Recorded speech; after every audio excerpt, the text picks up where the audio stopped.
Bumaba ng bilang ng mga pamilyang nakararanas ng food insecurity o yung di nakakakain ng tama dahil sa kahirapan. Isa sa nakikitang dahilan nito ay ang walang gutom program ng pamahalaan. Nakatutok si Harley Valbuena. Patuloy na pinalalawak ng Administrasyong Marcos Jr. ang walang gutom program. Sa press briefing sa Malacanang, sinabi ng Department of Social Welfare and Development na umabot na sa 600,000 food poor families ang naiahon sa kagutuman sa ilalim ng food stamp program. Ito ang programa kung saan ang mga pamilyang nakararanas ng involuntary hunger ay binibigyan ng 3,000 pesos na halaga ng food credits kada buwan na magagamit pambili ng pagkain mula sa DSWD accredited retailers.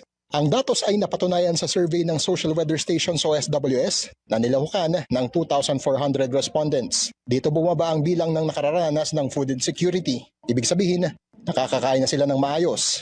94% can be considered as food insecure.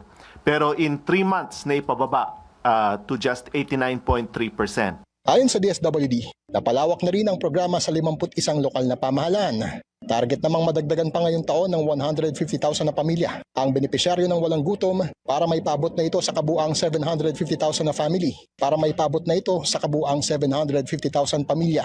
Siniguro rin ng ahensya na tuturuan ang mga benepisyaryo na tumayo sa sarili nilang mga paa para hindi sila habang buhay na umasa sa programa. Sa tuwing nagre-redeem sila, na uma-attend sila ng tinatawag namin na kalusugan, kakayanan at kabuhayan sessions wherein may food nutrition development sessions. Tinuturuan sila kung paano kumain ng mura, masustansya at masarap na pagkain. Partner namin dito ang TESDA at ang DOLE para sa mga skills upbringing, skills upskilling nila para makahanap sila ng trabaho bilang kondisyon. Bukod sa layuning maitaas ang productivity ng bawat pamilya, layon din itong maresolba ang ibang problema tulad ng child stunting. Sa ngayon ay 14 billion pesos na mula sa kabuang 42 billion pesos na alokasyon sa Official Development Assistance ang nailabas na para sa walang gutom. Harley Valbuena, IBC News.